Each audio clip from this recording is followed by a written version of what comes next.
Hello again, everybody. Welcome to another Zoom edition of ATI. Dan with Brian and Matt.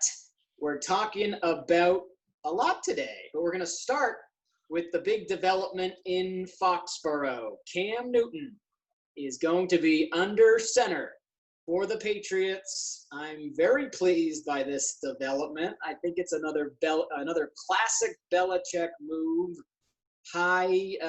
Low risk, high reward, and why not? I'm going to say it. The Patriots with Cam Newton will win the 7th Super Bowl, and Brady will not with the Bucs. And we'll take that ring and we'll shove it directly up Brady's behind. Gentlemen, your thoughts? What do you think, Matt? Well, that's the easy thing to say, right? Because obviously our way we live in New England here is give us any quarterback with any pedigree. They don't even need real pedigree. Just give us some ability and we can win games with them. First off, I'm very happy. I was a fan of Cam's down in Carolina. I'm sure we'll get into the whole antics like Felger and Maz did. I'm sure we'll talk about that at some point, but that's not a problem for me. And I know everyone's very hesitant. There are questions. This is a guy that won an MVP, led a team to a 15-1 season, and in New England had his Liz Frank injury from last year, and he hasn't been healthy. Apparently Carolina has been screwing him over with injuries the last 3 years. So if they can keep him healthy, which I don't know if they can, and obviously that's a big if they can keep him healthy, the AFC East is absolute garbage. There are no good teams. The Patriots will be the only team above 500. And I think with a competent quarterback that has some past pedigree, they'll win it. They'll get into the playoffs and go from there. I was a little worried about the completion percentage. And I know a lot of people were talking about, they were comparing him to Matt's favorite quarterback in Baltimore. But I guess he's not as mobile as that guy because he's a little older. He's had some injuries. But it was about 50%, through his career, a little higher. Even when he won the MVP, he was a little like in the mid-50s. Not last year, but the year before when is it Norv Turner was either the offensive coordinator or the quarterback coach or whatever. I don't know what his role was. He threw 68% of his passes. 668. If he can complete 68% of his passes playing for the Patriots, I mean, they're going to walk over everybody. And you think about it, you got the bye, and then you got 2 games against the Jets and 2 games against Miami, and then you just go 500 with the rest of the schedule. It comes down like we say every year. If you're the home team against Baltimore and Kansas City, you go to the Super Bowl. If you're not, they might beat you. That's kind of where it stands now, but until we play, we don't know. But that's what it looks like. It looks like out of all 3 teams, I mean, keep in mind, I could be wrong. I think the Patriots have the best defense. I think Kansas City has the best offense. I think Baltimore is the most balanced team. It really depends on where you play and then injuries, obviously, as well. We'll get into a little bit. I know they cut off 2 preseason games, which is good for, fans that want to see football right away. But also I wonder what it means for Stidham. And is he now the backup no matter what, or is it still, does Cam have to compete? I mean, if he comes out there and he sucks, you have to put in Stidham, right? You can't just have Newton play because he's Cam Newton, right? And I think that limiting of preseason games helps Stidham because obviously Cam's been in a lot of different systems. They've rotated offensive coordinators like it's nobody's business down there in Carolina. But Stidham comes in with a year of experience under McDaniels and under Belichick, and they know what he's going to give. So if anything, I think he probably starts game 1 of the preseason just A, because it's New England and they like to screw with people, but B, he probably comes in at a big advantage. And if he can't carry that advantage through, then either A, he's not what we imagined, or B, Cam's a lot better than we hoped. So either way, I think it's a win-win. Do we think their offense is the same with Stidham? Like the plays will be the same because of Brady and they didn't want to keep it simple for him, or it's going to be completely different? No, I definitely think, because I was just talking to Jeff, our coworker, and Stidham came in as a very highly recruited, not 100% dual threat, but as close as you can be without being labeled a dual threat quarterback. And out of high school, he was a 5-star recruit going to Baylor. And then Baylor had all sorts of stuff happen with the coaching and the legal system and their players. So that's why he transferred to Auburn. It wasn't he's not good enough at one school. So he has all the pedigree. He had no talent his last year. He's a very mobile quarterback. Consider him a shorter Cam Newton. I think this system is more ready-made for Cam than it was for Brady. And Cam Newton went to Auburn too, right? Yep. Yep. So I'm wondering, so I listened today for a couple people talking, went on the internet, and it seems like that, I guess that, Brady would freeze out his receivers, if they dropped a few balls, younger guys, where Randy Moss was talking today, he thinks the offense will be more fun. Now, I don't know if that means more fun wins. I equate winning with fun. That's how I look at it.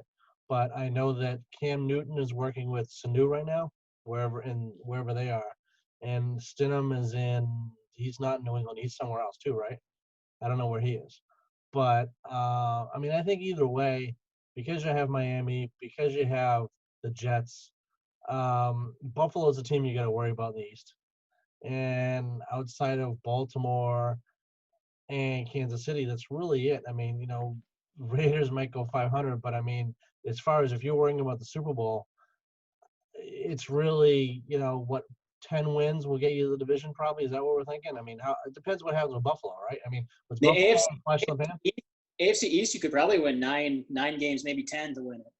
Yeah, Buffalo recently has made a lot of thunder, but if they lose, if they have a couple key injuries and they turn into an 8-8 team, like I said, like Dan, you were saying, they could be Patriots could be 9-7, or if they play an extra game, whatever that 10-7, whatever the hell that turns into, they'll win the East, and then it just happens to be, that AFC Central, if they beat up on each other, as long as, is there 2 buys now because of the new, what's going on, Matt, with that? Is there 2 buys? Is there just 1 buy now? I think it's the 2-buy system. Okay. Only if they were doing the European trip, the London trip. Okay. Because I don't, right? As far as I know, I think it's for this year because of the coronavirus situation. It's still only 1. I know they canceled the baseball game there, yeah. So as long as you got one of those buys, you're okay. And I think defensively, I think they're one of the top. They're one of the most of the teams that have really good defense. Their offense is good, or vice versa. The Patriots have a good enough offense and a really good defense, which is enough to get them at least in the postseason. And I think they're probably top 3. Would you guys say, as far as at least in the AFC? That's a no-brainer, right? Defensive wise? Well, just in general, it's like Yeah. them, the Chiefs, and probably Baltimore, right? Yeah, the only other one possibly thrown in there with the addition of Phillip Rivers is Indy. I think Indy is a dark horse team that if Phillip Rivers can do the old Phillip Rivers, like 2 years ago, maybe. If he's last year, Phillip Rivers, not a chance. And then Dan, with the sports books opening up soon, we're going to have to put some wagers down because it looks like with Cam Newton there's some excitement now. Yeah. The numbers Yeah. have jumped.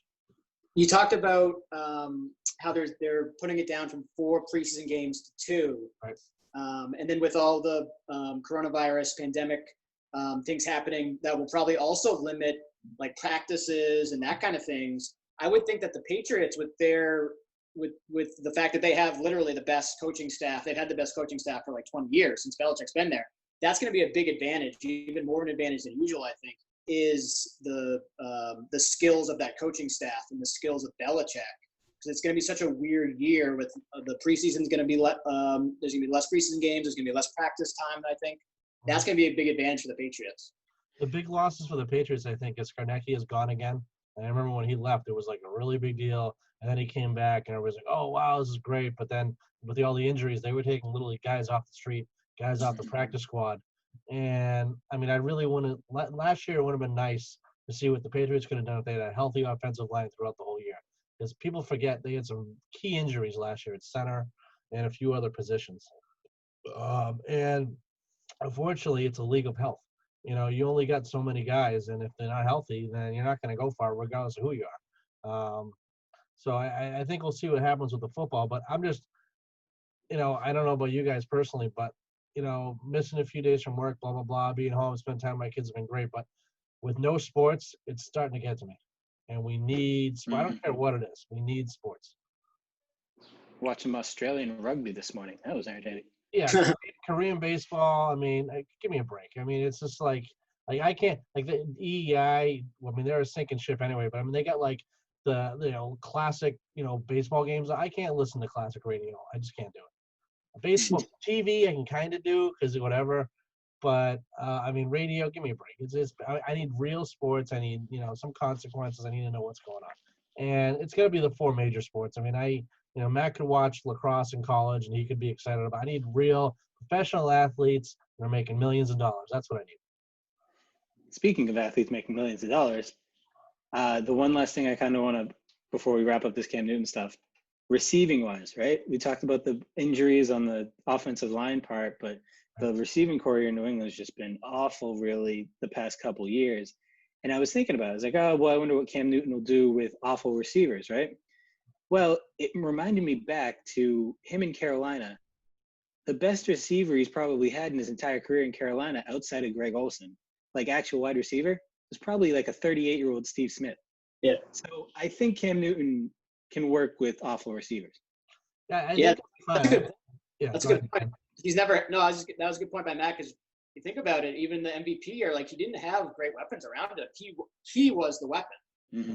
I mean, yes, he's had McCaffrey, but I think that too. Who was the guy, the rookie from last year? The Patriots took the receiver, N'Keal Harry. N'Keal Harry. I expect him to have, hopefully, once he's healthy, to be a decent receiver. And if he drops a few balls, it's not like Brady. You throw a couple balls to him, he dropped it, and be like, I'm not throwing the ball to him the rest of the season. It felt like, you know what I mean? And Where you got Sanu, you get Edelman, you have him, and then you got your bunch of all your running backs who are your third down guys. You're gonna be okay. It's I am related to the Red Sox, where you lose Mookie Betts, but you still have Devers, you still have Bogarts, you still have JD Martin, you still got weapons. And there's a lot of football teams, they don't have anything. They're all defense, or they can just run the ball. I mean, imagine if you were like the Giants. Or imagine if you were the Jets. It'd be like, well, okay, when's the draft? Like, no, the Patriots, they lost Tom Brady, which is huge, but they're still in it. And I think getting Cam was great because what are they paying him? Like $500,000 guaranteed. Maybe he can make $1 million. Belichick just basically waited it out. And I think he's an upgrade over Stidham. I don't know what you guys think. Oh, I think 100%. I mean, I remember in shows we've had during the spring and into the summer, I had been calling for them to bring in some kind of veteran, whether it was the Red Rocket, and now it's much better option now in Cam Newton. It's a best case scenario. It's low risk. Yeah. If it doesn't work and they get rid of him, it's not like Antonio Brown where you gave up a 3rd round pick or a 1st round pick, or he's gone. And I think he's made a few comments where he goes, it's not about the money, it's about respect. And they can franchise him too if he does do well. I don't know what next year's cap numbers look like as far as football, but I don't know if because of COVID, if it's like the other sports where you're not going to see a lot of free agents make a lot of money and actually the cap will go down. But it's going to be a fun year. Like I said before, it's just nice to watch sports in general. I don't care what it is, but like the way you're going to have hockey, you're going to have football, they're all going to be on at once. And it's going to be nice. Now, I don't know going forward if they'll go, hey, maybe we shouldn't play 162 games. It's more exciting. Maybe we should do, I don't know if these changes, will be good for the sports in general, but I think it's a good trial run. And football is, we talk about baseball as America's pastime. Football is the sport that everybody cares about, the sport that everybody watches. And you need football. You just need it in general. And I'm really curious to see how it's going to go. We panic about if it's going to get shut down, if there's some tests or whatever, but well, let's just get there. If people are angry and depressed about not having sports, because things are happening, the virus is still surging in certain parts of this country. If we do get to the fall and they do have to shut down football, people are not. It's going to be ugly because people are not going to be happy. It's not going to happen because there's too much money in it. They're already talking about. I know one thing was they're not going to have anybody in the first 20 rows of the games. I know baseball's not going to have anybody. I think they should you can't have fans. Let's try to play the games. Yeah. That's the best thing to do. I know Baker today said there is no phase 4 until there's a vaccine. Phase 3 starts on Monday, I believe. I think that's what he said. Now, who knows when that's going to be? But like I said, yeah, there's a lot going on, but I'm just glad we can watch sports on TV. And there's a lot of people out of work, a lot of people still having trouble, people can't pay their mortgage, a lot going on. I'm lucky, we're all lucky, Matt and I, we're lucky. But the fact that we're going to see sports, that's going to get me through it. As long as I can watch sports, the other stuff is kind of, on the sidebar. I need to watch sports because I can't be home and watch nothing. It drives me nuts. So let's turn to the other sports. So baseball officially is going to be back 60 games. Yep. They're calling it summer camp, right? The basically the Spring camp. training 2.0. A lot of facilities are going to have like a satellite facility. The Red Sox using Pawtucket. Toronto is unsure if they're going to play their games at Tampa Bay, or they might do Toronto because their satellite facility will be in Buffalo and it'll be two different countries, because that's the AAA for Toronto. Your National League East is going to play your National League. Your American League East is going to play the National League East. There's a DH in both leagues finally, which makes a lot of sense. A lot of teams, because of just the way it is, you're going to have guys pitch 3 or 4 innings, and the stronger bullpens are going to be probably some of your better teams. I think the Sox will be okay. They get a decent offense, and just pitching is average or below average. But there's a lot of teams that don't have anything. But I talked with Cam earlier. He's a big Nationals fan. They were 39 and something, after 60 games. There's a lot of teams like a Pirates team or a Marlins team. They can get lightning in a bottle, and after 60 games, they might be in it. They're not going to have the extended playoffs, which they wanted to. But, Manfred and Tony Clark are a bunch of buffoons. Manfred said today that, we always wanted 60 games. We were just going to hold out anyway. Mm-hmm. And I'm like, okay, record that. Take that file a grievance, go to court. There you go. There's your collusion. And that's all you got to do, But Tony Clark is an idiot and probably won't do that anyway. But like Matt, I'm a big baseball fan. I know Dan's a baseball fan. Where Mac is like, okay, 60 games is great because 162 is too many games. There's going to be some happy medium. We got to figure something out. I think they're going to figure out something this year. I haven't heard if they're doing pitch clock. I think they might do that. I haven't heard that. I really wish they did the expanded playoffs because it's a couple teams that weren't going to make it that maybe could make it. Basically, it's if your team has a chance to make the playoffs, you're going to watch the games. If they're not, how many times when the Red Sox, when they were in last place, people would stop watching them in July and then they'd be watching Patriots preseason games because it's like, I don't care about baseball. Screw it, they're out of the playoffs. When they're in it, regardless of who it is, it's nice to have. And we take it for granted. We get 4 major sports. There's a lot of towns, a lot of cities. They don't have that. They have like just that one team. And if that's all you have, it's almost like if you're in a college town and when that college team is not doing well, you got nothing to watch. So I think with the baseball thing, it's going to be fun. It's going to be nice to see. You're going to have a lot of weird records and asterisks and things. And, guys are going to lead the league with like 12 home runs and whatnot. But it should be fun to watch. There's no all-star game. I think they want to jam everything by September 27th because they think they might be another, like a spike. But if this spike, it's going to screw all the other sports over too. So I don't know how that all works either. But at least they're going to do some traveling where the NBA, they're doing everything in Disney World. Yes. Yeah, let's talk about the NBA, unless you had any baseball thoughts, Matt. Well, I just wanted to, Brian brought up the Manfred thing. I was like, how stupid can you be? I understand like this whole bargaining back and forth. How stupid can you be to like 3 days after everything's agreed on, be like, yeah, we were never going to do anything else anyways. Like that moron. And the other thing is, it allowed, I think, really, it'll benefit some teams. It'll hurt others. Like the Yankees will get Stanton and Judge back where they wouldn't have had him for the regular. We'll get Verdugo back. So I think some things like that will be interesting because you'll really see teams where if you roll your ankle, run into first base on game 5, maybe you'll sit out 30 games just because you can. Now, will you sit out any games? Will you miss one game? So I think things like that will really spice things up. And I do agree, Brian, that yes, I understand 60 games isn't perfect, but do you aim for 100, 120, something like that? Yeah, I think that, speaking of personal experience, baseball in New England sucks as far as the weather. Like that Pirates game we went to. April and May, and then school gets out, and then the best time to play, the kids aren't in school. Where it's like, you want to play the games in the summer when the weather's nice. I feel bad this year, though, on a personal note, for the people at Pawtucket because they don't have a going away party this year. There's no season for them. And I worked for the Pawtucket Red Sox for 1 year, and there's people there. That's the only job they've ever had. Dan worked for the Red Sox for a little bit. He knows what it's like to work for a professional organization. It's a family. Regardless of the team wins or loses, everybody respects each other. Everybody gets along. Most of the people that do it don't do it for 1 or 2 years. They do it for a long time. They like it, what they do. They take a lot of pride in what they do. The Red Sox this year, they said, okay, well, we're going to move to Worcester for whatever reason. Good for them.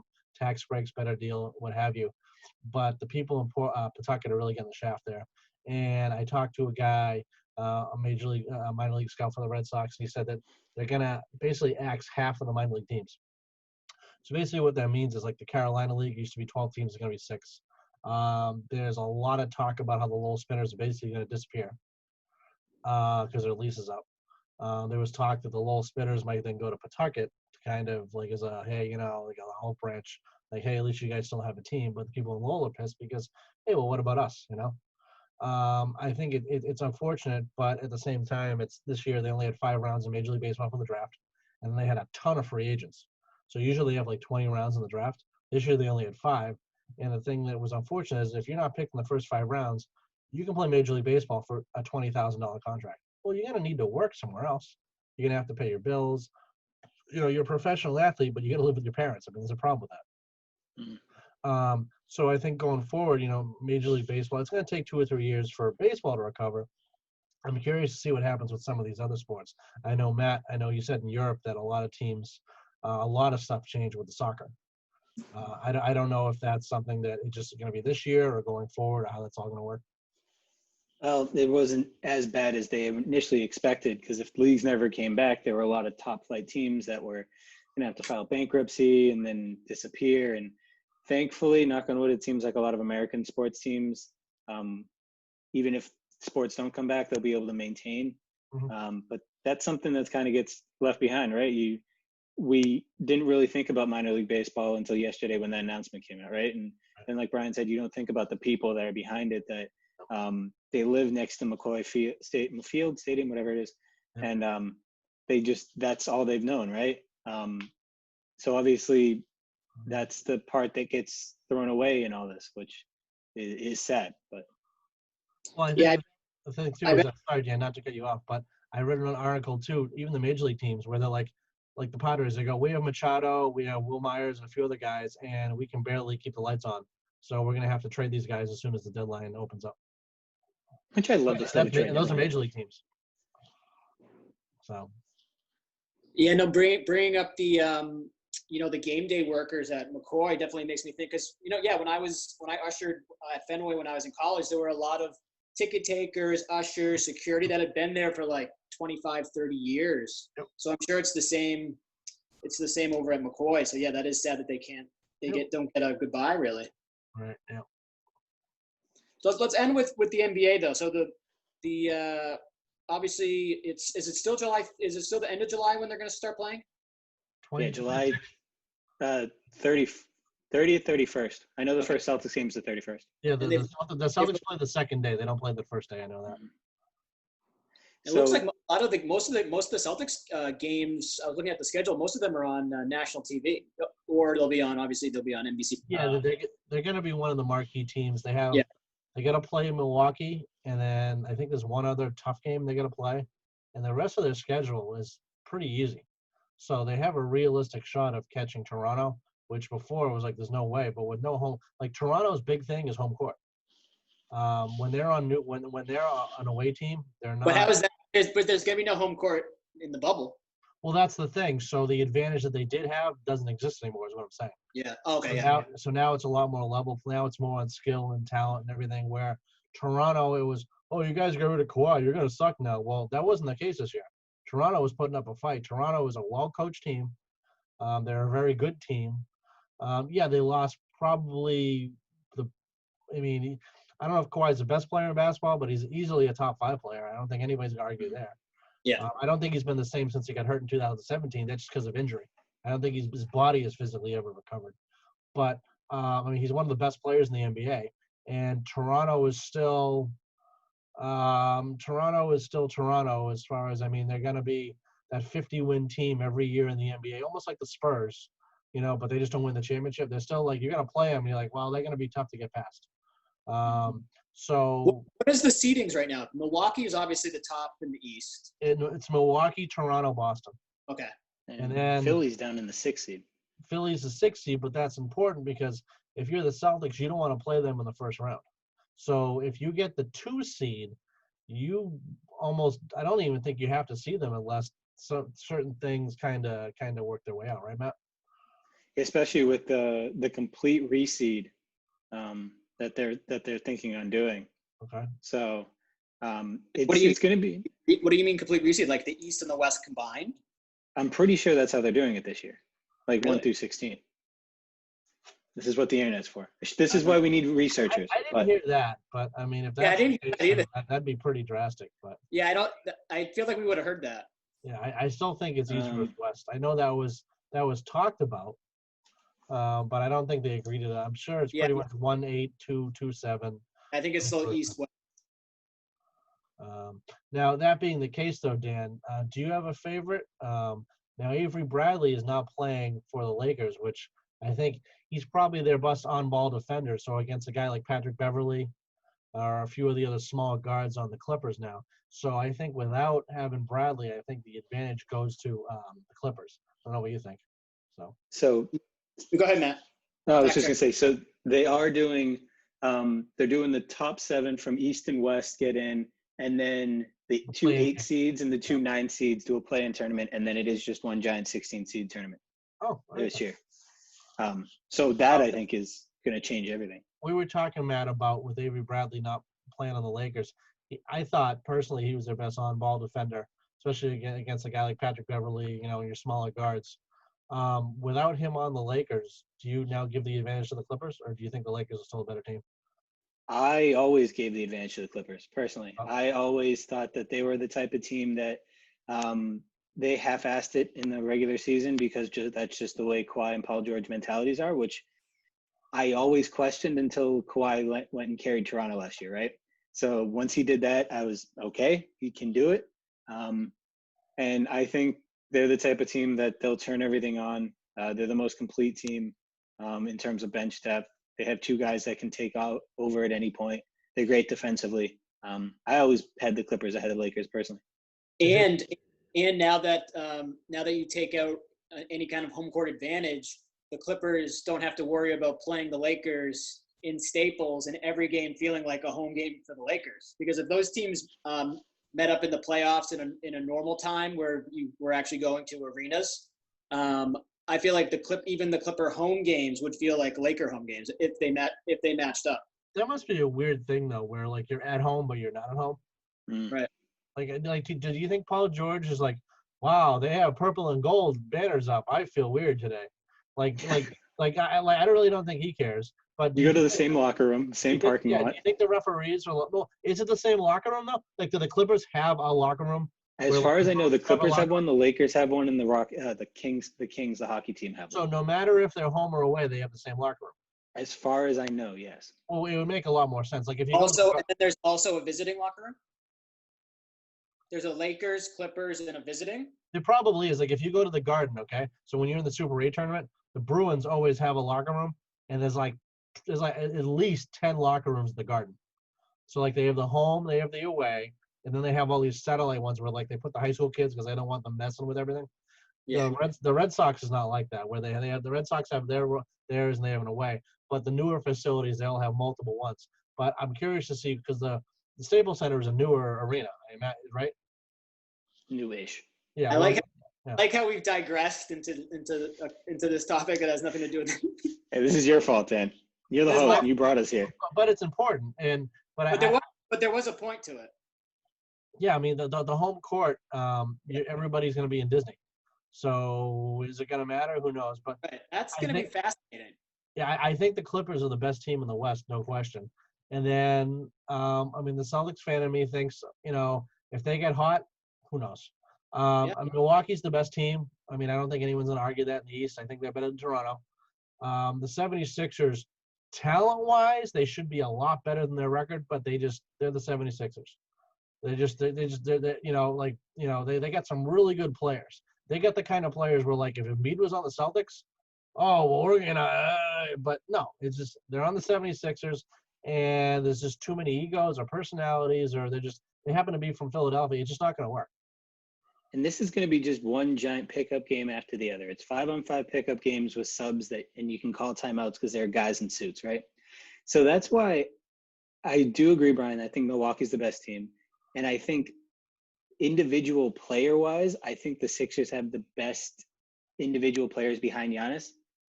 But I think in terms of the way the Celtics are, I think they have 4 guys that would be the first pick in a pickup game.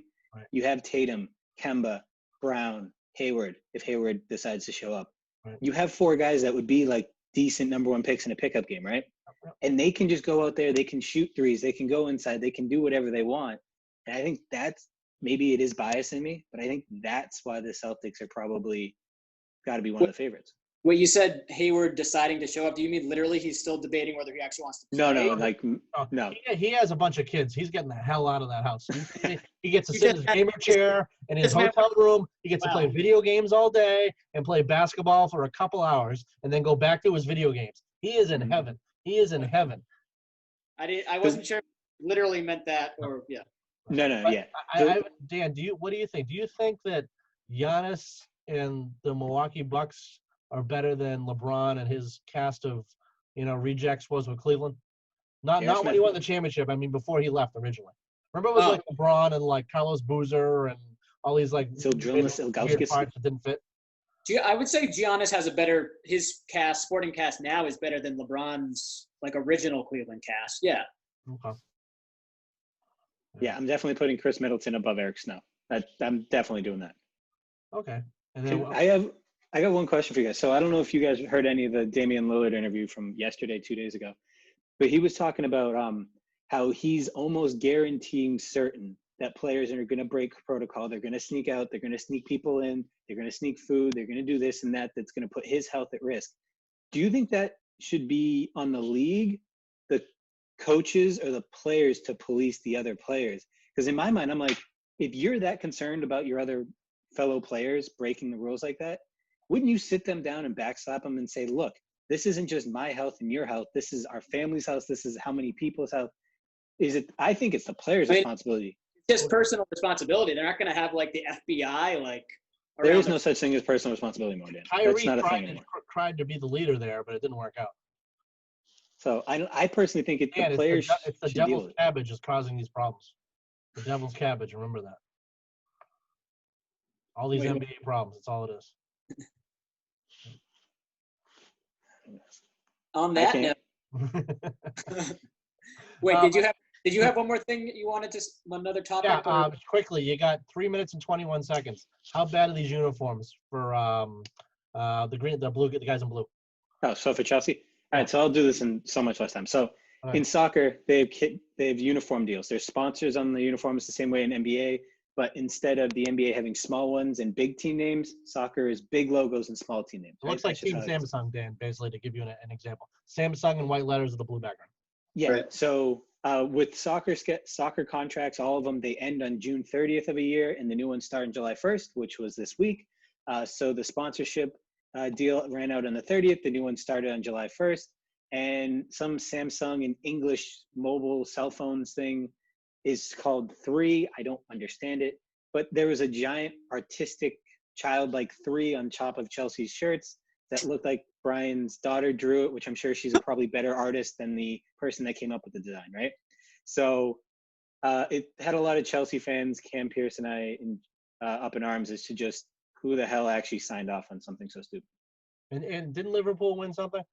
Liverpool won the title for the first time in 30 years, and they're on pace to break every single record in the Premier League history. Wait, so John Henry has the money now to sign Mookie. Yeah, now he can stop spending money in Europe. He can now put money back in the Red Sox and pay off all those things. Good. Why now that he's won a championship? Yeah, he's got that all checked off. They got blown out today, but I don't think he'll care. Good for him. All right, that's it. We'll talk to you again soon. Sports is coming back, and we'll be here to talk about it. For Brian and Matt, I'm Dan. Spin the damn music. Happy July 4th.